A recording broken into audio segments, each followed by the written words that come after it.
Title: I thought my marriage was boring. I never imagined it was falling apart.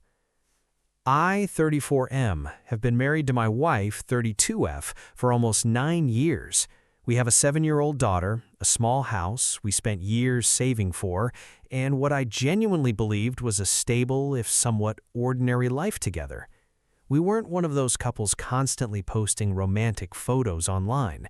We argued about dishes, bills, whose turn it was to pick up groceries, but we also laughed at old sitcoms, planned family vacations months in advance, and ended every night with a simple good night. I thought that's what real marriage looked like after the honeymoon phase faded. Looking back now, I realize I confused comfort with security. About 6 months ago, my wife started changing in subtle ways. Nothing dramatic, enough to make me suspicious at first. She became more protective of her phone, started going to the gym after work, and suddenly cared a lot more about her appearance. She bought new clothes, changed her hairstyle, and even started wearing perfume on random weekdays. When I asked about it, she'd smile and say she just wanted to feel like herself again. Honestly, I was proud of her. I even encouraged her, telling her she deserved to feel confident. If someone had told me then that my entire life was about to collapse, I would have laughed at them. I had absolutely no idea that these small changes were only the beginning. At first, I blamed work. She had recently taken on a new project, and the extra hours seemed like a reasonable explanation for why she was getting home later and later. Sometimes she'd text me around 7 p.m. saying she had to stay for a meeting. Other nights, she'd say a coworker wanted to grab dinner to celebrate finishing a deadline. I never questioned it. Why would I? We'd spent nearly a decade building a life together. Trust wasn't something I thought about. It was just there. Still, little things began piling up. She used to leave her phone charging on the kitchen counter. Now, it never left her hand. If she walked into another room, the phone went with her. If it buzzed while we were watching TV, she'd flip it over before reading the message.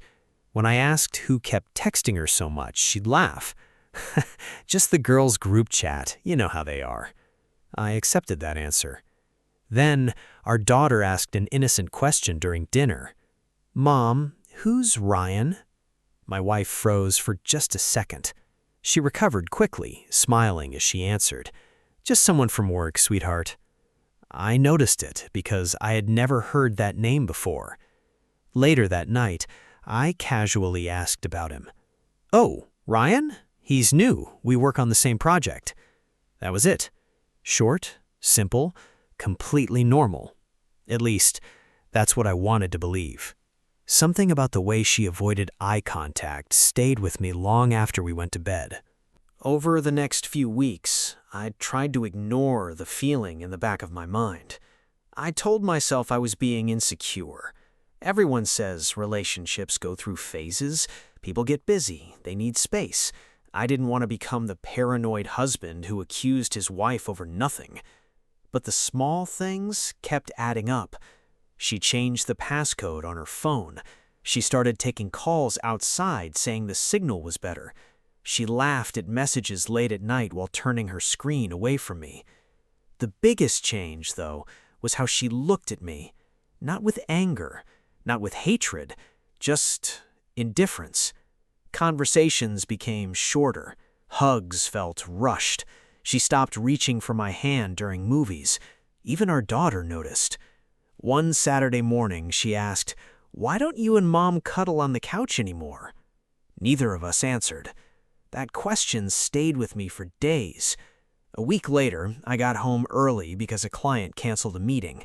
The house was empty, which wasn't unusual. My wife had texted that she was going shopping after work. I made myself some coffee and sat in the living room. Her iPad was on the coffee table. She rarely used it anymore because she preferred her phone. As I reached over to move it, the screen lit up. A notification appeared. It wasn't the message itself that caught my attention. It was the preview. "Ryan, I can't stop thinking about last night." For a second, my brain refused to process what I was reading.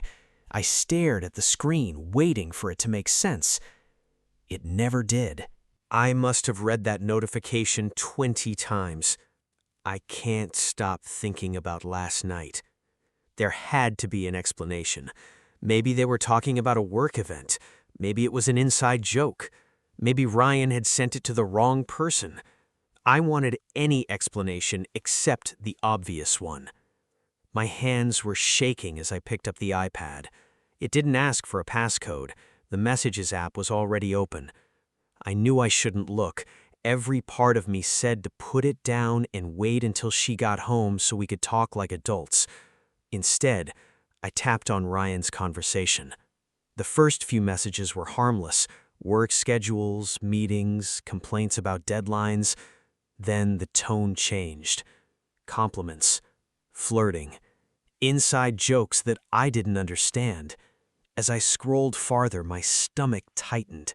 There were messages about meeting after work, pictures of restaurants I'd never been to with her, photos of hotel room TVs, coffee cups on bedside tables, and captions that made it painfully clear they hadn't been there for the food.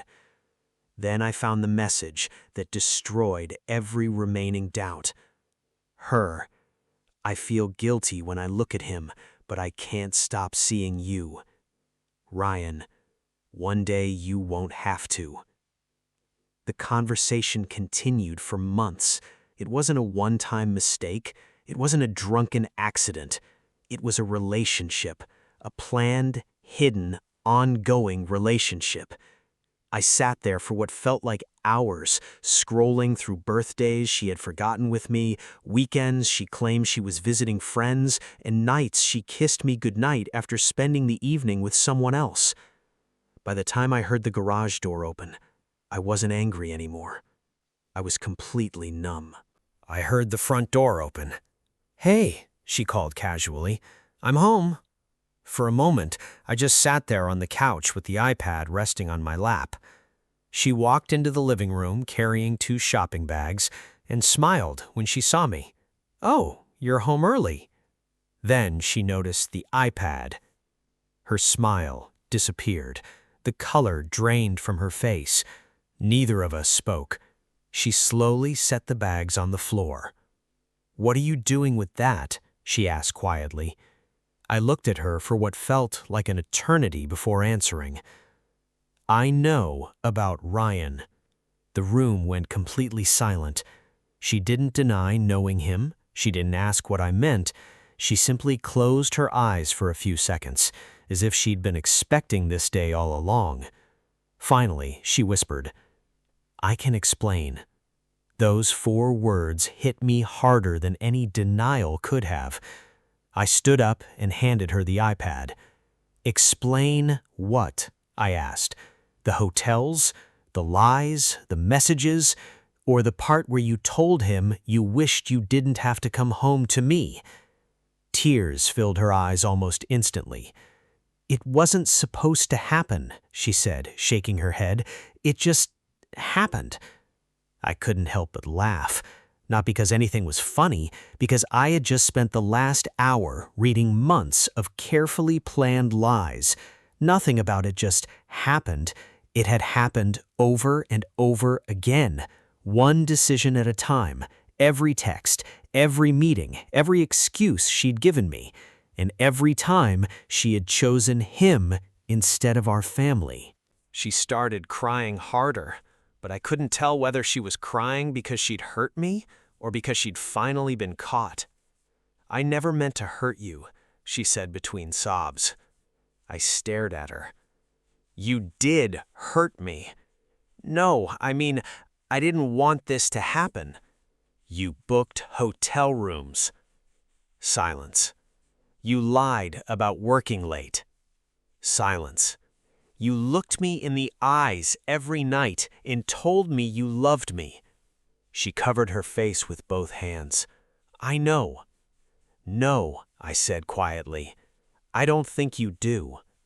For the first time in our marriage, I realized I didn't recognize the person standing in front of me. This was someone who had celebrated our anniversary with me while secretly texting another man. someone who had kissed me goodbye before meeting him, someone who had watched me trust her completely and decided that trust was something to use, not protect. After a long pause, she finally admitted the truth. It started almost 8 months ago. 8 months. Nearly a year of lies. "Did you ever think about telling me?" I asked. She nodded slowly. "More than once." "So why didn't you?" She looked down at the floor. "Because I didn't want to lose our family." I felt something inside me break. "Our family?" I repeated. "You weren't protecting our family." She looked up through tears. "You were protecting yourself." For the first time that evening, she didn't argue. She couldn't, because we both knew it was true. Neither of us said anything for a long time. The only sound in the room was the ticking of the kitchen clock. Finally, I asked the question I had been dreading. "Does he know you're married?" She nodded. "Yes." "So he knew about me, about our daughter?" Another nod. That answer hurt more than I expected. It meant this wasn't some misunderstanding or secret double life. Ryan had known exactly what he was helping destroy. "Do you love him?" I asked. She didn't answer right away. Instead, she wiped her eyes and whispered, "I don't know." Those 3 words felt like another knife, not because she said she loved him, because after 9 years together, she couldn't confidently say she loved me instead. I sat back down on the couch, suddenly exhausted. "Is it over with him?" She hesitated. I ended it a few days ago." I looked at her. "Before today?"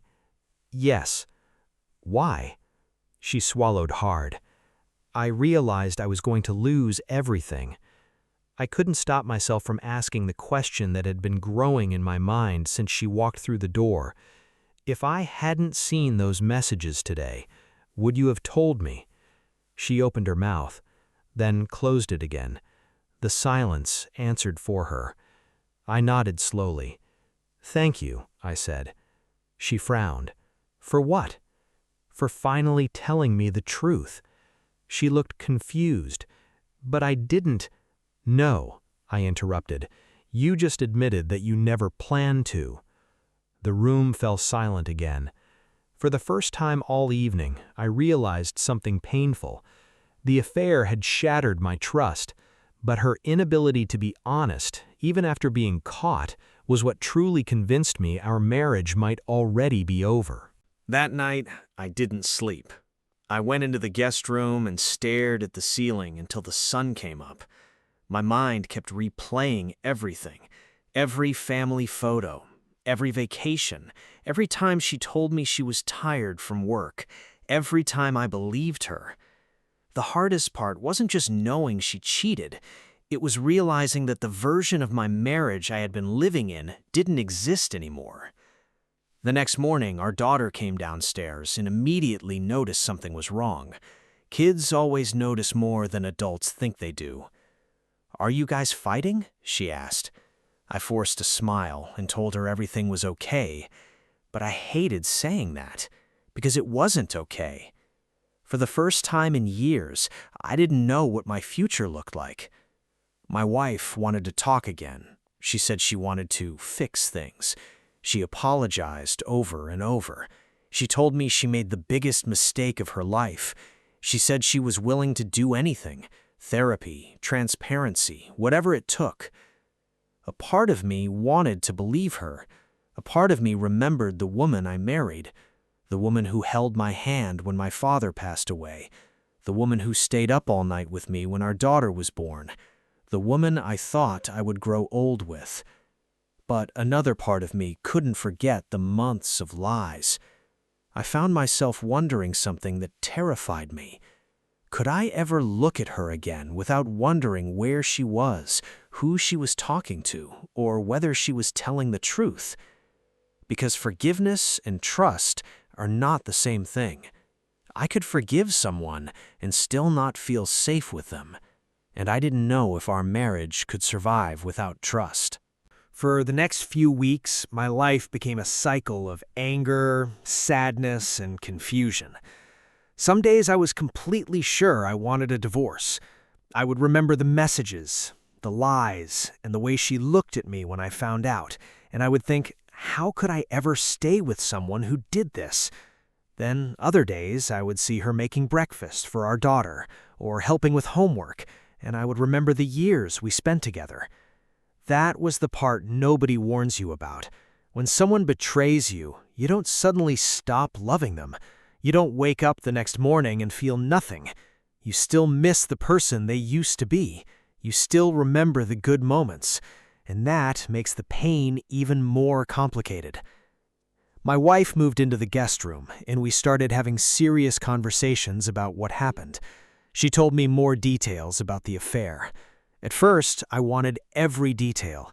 I thought knowing everything would somehow help me understand. It didn't. Some things you can't unknow. I learned that they had talked about a future together. They had complained about their spouses. They had created a fantasy where their lives would somehow magically become better if they were together. But eventually, she admitted something important. She said the relationship with Ryan wasn't what she imagined it would be. When I was with him, I was escaping my problems, she told me. I wasn't building a real life. I listened, but I didn't immediately feel better, because the problem wasn't whether Ryan was better than me. The problem was that when our marriage became difficult, she chose deception instead of talking to me. That was the wound I couldn't ignore. About a month after I discovered the affair, I finally agreed to go to marriage counseling. Not because I had already decided to stay. I want to be clear about that. I wasn't going because I was ready to forgive her or pretend everything was normal. I went because after 9 years together, I felt I owed it to myself to understand whether there was anything left worth saving. The first few sessions were uncomfortable. My wife cried a lot. She apologized a lot. But the therapist kept bringing us to the same question. Why did the betrayal happen, and what has actually changed? That question was harder than I expected, because saying I made a mistake was easy. Taking responsibility was harder. Over time, my wife stopped making excuses. She stopped saying things like, I was lonely, or we weren't connecting. Instead, she admitted the truth.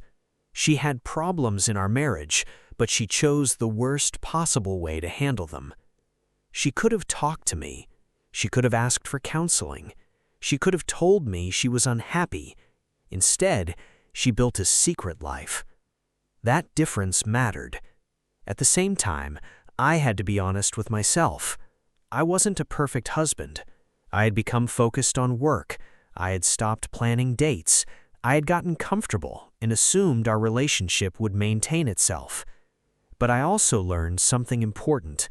My mistakes in the marriage did not cause her affair. Problems can explain why a relationship is struggling. They do not justify betrayal. For the first time since finding out, I felt like I was thinking clearly instead of just reacting. I still didn't know if I could stay, but I knew I needed to make the decision based on what was best for me and my daughter, not just based on my anger. 3 months after I discovered the affair, I reached the point where I had to make a decision. My wife had done everything she promised. She cut contact with Ryan completely. She was honest about where she was going and who she was with. She answered my questions, even the uncomfortable ones. She started individual therapy, and we continued couples counseling. From the outside, it probably looked like she was doing everything right, and she was. But there was still a problem. I couldn't force myself to feel the way I did before. Every time her phone buzzed, my stomach tightened. Every time she came home late, even if she had a completely reasonable explanation, my mind went back to that day on the couch. I hated that version of myself. I didn't want to become someone who checked locations, searched phones, and lived in constant suspicion. That wasn't the kind of marriage I wanted. One night, after another long conversation, she asked me something I had been avoiding. "Do you still love me?" I sat there quietly. The answer was complicated. "Yes," I finally said. She started crying, but I continued. "I love you, but I don't know if love is enough anymore." That was the hardest thing I had ever admitted, because love wasn't the issue. The issue was whether two people could rebuild something after one person had destroyed the foundation. She asked if I wanted a divorce. I told her I didn't know yet, but I did know one thing. I couldn't stay just because we had history. 9 years together mattered. Our daughter mattered. But my own peace mattered too. A few weeks later, I made a decision that surprised even me. I asked my wife to move out temporarily. Not because I hated her, not because I wanted to punish her. I just needed space where I could hear my own thoughts. Living in the same house made everything confusing. One moment we were talking about our daughter's schedule, and the next moment I would remember the affair and feel like I couldn't breathe. I needed to know who I was without constantly reacting to what she had done. She was hurt by the decision, but she understood. For the first time in months, we weren't trying to force a solution. We stopped asking, "Are we staying together?" Instead, we started focusing on becoming better people individually. I spent more time with my daughter. I started seeing friends again. I got back into hobbies I had abandoned. Slowly, I realized something important. The affair had taken away my confidence. For months, I had wondered what Ryan had that I didn't.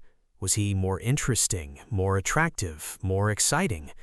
But eventually, I understood that her choice wasn't a measurement of my worth. It was a reflection of her choices in how she handled problems. That realization didn't erase the pain, but it gave me back some control over my own life. My wife also changed during that time. Not just because she wanted me back. She started working on herself because she admitted she didn't like the person she had become. And for the first time since everything happened, I started seeing a possibility. Not a return to the old marriage. That marriage was gone. But maybe, someday, something new could be built. 6 months after I discovered the affair, my wife and I sat down to have the conversation we had been avoiding. There was no anger this time, no shouting, no accusations, just two people trying to be honest about what came next. She asked me if I wanted to try again. I thought about it for a long time before answering. The old version of me would have said yes immediately. The old version of me believed love meant holding on no matter what. But the person I became after everything happened understood something different. Trying again wasn't about forgetting. It wasn't about pretending it never happened, and it definitely wasn't about going back to the way things were. I told her that if we tried, things had to be different. No more hiding, no more avoiding difficult conversations, no more assuming the other person would just know something was wrong. Trust would have to be rebuilt slowly, through actions, not promises. She agreed. We decided not to rush back into living together immediately. We continued counseling and started rebuilding our relationship from the beginning. It felt strange at first, almost like dating again.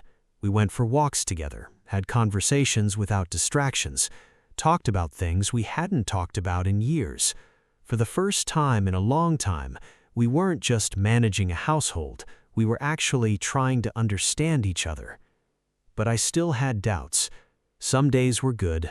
Some days one small reminder would bring everything back. Healing wasn't a straight line. There were moments when I wondered if I was making the biggest mistake of my life. But there were also moments when I saw genuine change. Not guilt, not fear of losing me. Real change. And that difference mattered. A year after I found out, I can finally say that things are different. Not perfect. I don't think any relationship is ever perfect after something like this. There are still moments when I remember that day and feel the same pain I felt when I saw those messages. But the difference is that I no longer feel trapped by it. I stopped trying to get back the marriage we had before. That marriage is gone. Instead, my wife and I built something new, something more honest, something where difficult conversations happen before resentment turns into distance. I also learned that forgiveness is not the same as pretending nothing happened. I forgave her because carrying that anger forever was destroying me. But forgiveness didn't mean I erased the consequences. She still has to live with the fact that she hurt someone who trusted her completely, and I still have to live with the fact that the person I trusted most broke that trust. Our daughter doesn't know the details, and we agreed she never needs to carry the weight of our problems. The one thing we both agree on is that she deserves two parents who can be respectful and supportive, whether we stay together or not. Looking back, the hardest part wasn't discovering the affair. It was accepting that the person I loved was capable of hurting me. People are complicated. Someone can love you and still make terrible choices. Someone can regret what they did and still have to face the damage they caused. Both things can be true. If someone reading this is going through something similar, I want to say one thing. Don't make a life-changing decision while you're at the peak of your pain. When I first found out, I wanted revenge. I wanted to destroy everything because it felt like my entire world had been taken from me. But anger doesn't build a future. Whether you choose to stay or leave, make that decision because it is right for you, not because you're afraid of being alone, and not because you feel pressured to save something that may already be gone. I also learned that cheating is rarely just about the person who was betrayed. For a while, I kept asking myself, what did he have that I didn't? But eventually I realized I was asking the wrong question. The real question was, why did my wife choose dishonesty instead of facing our problems? That answer had nothing to do with my value as a person. It was about her decisions. Today, my wife and I are still together. I don't know what the future holds, and I don't pretend everything is magically fixed. Trust is rebuilt one day at a time. Some days are easy, some days are hard, but we are both choosing to put in the work. The biggest lesson I learned is this: a relationship cannot survive on love alone. It needs honesty, it needs respect, it needs two people who are willing to fight for each other before they start looking for someone else. I hope nobody has to experience the kind of pain I went through. But if you do, remember that someone else's betrayal does not define your worth. You still get to decide what your next chapter looks like.